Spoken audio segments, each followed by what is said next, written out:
I used to work night security at a shopping mall in Indiana. It wasn't anything fancy. A medium-sized place with a couple of anchor stores, a food court, and that faint smell of cinnamon pretzels that never really left the air. Most nights were dead quiet. Just me, the hum of the lights, and the sound of the HVAC echoing through empty hallways. But there's one night I'll never forget, because I still don't understand what I saw, or who I saw, that night. It was 11:42 p.m., a Thursday. We just finished closing and the cleaning crew had left around 11:15. I was alone, doing my final patrol before heading back to the main office to monitor the cameras until 6 a.m. Routine stuff. Check that all gates were locked, no stray customers, no alarms tripped. When I reached the west hallway, the one that leads to the old movie theater, the air felt different, cooler, still, the kind of silence that presses against your ears. I remember glancing down the hall and seeing something that made my chest tighten. Someone was standing near the glass doors at the far end. A man. He was facing away, just standing there. No movement, no sound. At first I thought maybe one of the cleaners forgot something and came back. So I called out, "Hey, we're closed. You can't be back here." He didn't react, didn't even flinch. I started walking toward him, slowly, my flashlight bouncing across the tiled floor. The closer I got, the more I realized something was off. He wasn't wearing a uniform, no jacket, no bag, just this plain gray hoodie pulled over his head. I stopped about 20 feet away and tried again. "Sir, the mall's closed. You need to leave nothing." Then he tilted his head, not like he turned to look at me, just this slight, unnatural tilt, like he was listening to something only he could hear. And then he walked straight through the doors, not opened them and walked out. He just kept walking. My brain didn't even process it at first.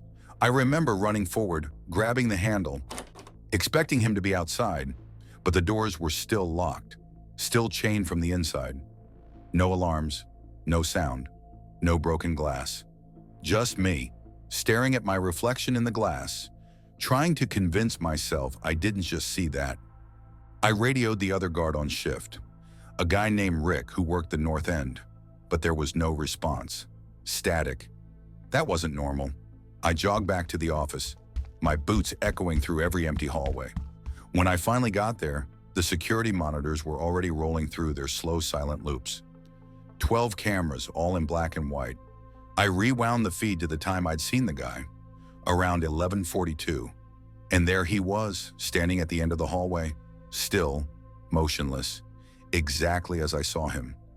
But when I fast-forwarded to when he walked away, the footage glitched, a quick flicker, then static. And when it came back, the man was gone. No door movement, no exit, just a single frame of static burned into the corner of the screen, like the image had left a scar on the tape. I called the overnight manager, but she didn't pick up. Rick still wasn't answering either, so I switched cameras, checked every hallway, every exit. Then I saw something that made me freeze. On camera 12, the one outside the office, there was movement, just barely visible in the dim light of the vending machines. A figure, same gray hoodie, standing still, facing the office door. My heart was hammering now. The timestamp on the camera said 11:57 p.m., meaning this wasn't playback. This was live. I turned off the monitor light, trying not to make a sound. Then I listened. At first, nothing. Then, soft footsteps, getting closer, tap, tap, tap. They stopped right outside the door. The handle twitched, just once. Then silence again. I don't know how long I stood there, probably a full minute, just staring at the door, waiting for it to open, but it never did. When I finally got the courage to move, I switched the monitor back on. The hallway was empty. I checked every camera again. Nothing. The man was gone. When Rick finally called back around 12:30, his voice was shaking. He said his radio died earlier, which didn't make sense because they were always charged before every shift. Then he said something else that still messes with me. "You were on the north side earlier, right?" No, I told him. I've been at the West Hall and then in the office. Then who the hell was walking toward the loading bay around midnight? I asked what he meant, and he said he saw someone on his end of the mall, same gray hoodie, walking toward the back exit. But when he went to check, the hallway was empty. The next morning, we showed the footage to our supervisor. He reviewed the time-stamped recordings from both hallways, mine and Rick's, and that's when things got even stranger. The timestamps matched exactly. At 11:42 p.m., there was someone in my hallway, and at 11:42 p.m., that same figure appeared on Rick's camera, almost 200 feet away, on the opposite side of the building. There was no time for him to move between those spots. The supervisor didn't say much, just told us to log it as a possible equipment malfunction. Then he replaced the hallway cameras a few days later. That was 3 years ago. I don't work there anymore, but sometimes I still think about that footage, that flicker of static right before he vanished. And I swear, every time I watch a security feed now, no matter where I'm stationed, I catch myself scanning the corners of the screen, because once I thought I saw that same gray hoodie again, but this time he was standing behind me.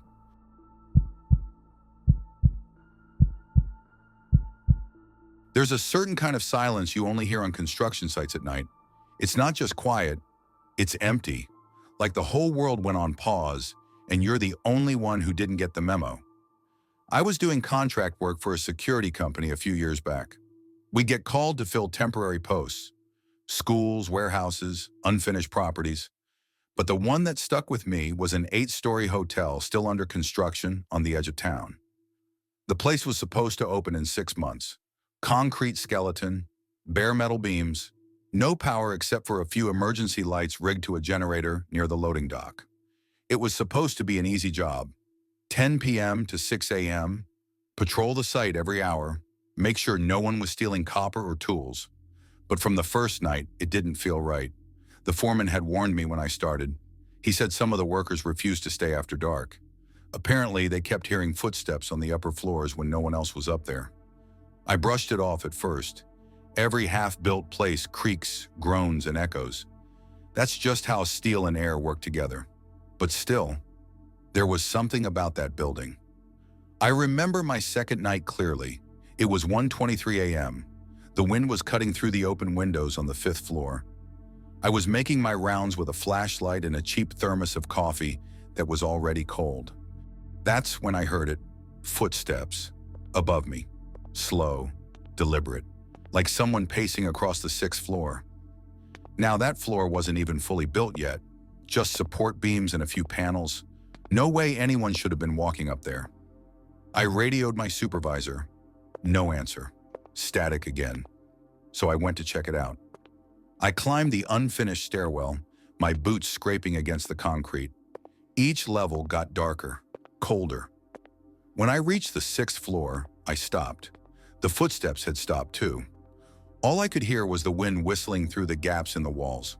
My flashlight beam cut through the dust, landing on the far end of the floor, where a safety railing overlooked the street below. Someone was standing there. It was a man, or at least it looked like one. Tall, still, facing the edge. He wasn't wearing any gear, no hard hat, no reflective vest, just a dark jacket that blended with the shadows. I remember my throat going dry when I called out, "Hey, you can't be up here. This area's closed off." He didn't turn. The wind picked up, strong enough that dust and debris lifted off the floor. Still, the guy didn't move, didn't flinch. I started walking toward him, flashlight shaking slightly in my hand. 10 feet away, 5. Then the generator downstairs cut out. Everything went black. For a second, it was like someone had snuffed out the world. I couldn't see a thing, just the sound of wind, distant, hollow. I reached for my flashlight. It flickered once, twice, and died. That's when I heard breathing, right behind me. It was soft, slow. So close I could feel the warmth hit the back of my neck. I froze, didn't turn, didn't move. Then, a whisper. "You shouldn't be here." I spun around, swinging the flashlight even though it was dead. Nothing, empty air, just shadows. I backed toward the stairs, every step echoing too loudly. When I finally reached the landing, the generator kicked back on, lights buzzing to life again. I turned to look back across the 6th floor. The man was gone. I ran downstairs and out into the open lot, gasping for air. Called my supervisor again. This time, he answered. He told me to calm down, said the generator had tripped because of low fuel. No big deal. He'd send someone to refuel it by morning. I tried explaining what I saw, what I heard, but he just said I was probably tired. Maybe he was right. I tried to believe that. The next night, I didn't want to go back, but I needed the money, so I showed up. Same time, same gear. At around 2 a.m., I was sitting in the site trailer, writing my hourly report, when I heard movement outside, like gravel crunching under boots. I checked the monitors. We had 4 small cameras covering the entrance and ground level. On camera 3, near the east scaffolding, I saw someone walking slowly across the lot. Same dark jacket, same build. I grabbed my flashlight, stepped outside and yelled, "Hey! This is private property." No response. The figure kept walking toward the building, then vanished behind one of the pillars. I circled around to intercept whoever it was, but when I got there, no one. Just fresh footprints in the dust leading straight to the stairwell. And stopping there, not turning, not backtracking, just stopping. That morning I told the foreman. He went pale when I described the jacket. He said a worker had died there 3 weeks before my shift started, fell from the 6th floor while working the night pour. No harness, no light, just a slip and a scream. He was wearing a black work jacket when it happened. I don't know what I believe anymore, but I do know this. After my final shift, I left my gear in the trailer and never went back. A few months later, I drove past that site again. The hotel was almost finished. Fresh paint, bright lights, everything new. But in one of the top floor windows, the 6th, I think, I saw a man standing there. Dark jacket, facing out toward the road, just standing, watching. And even from the street, I could swear he was looking right at me.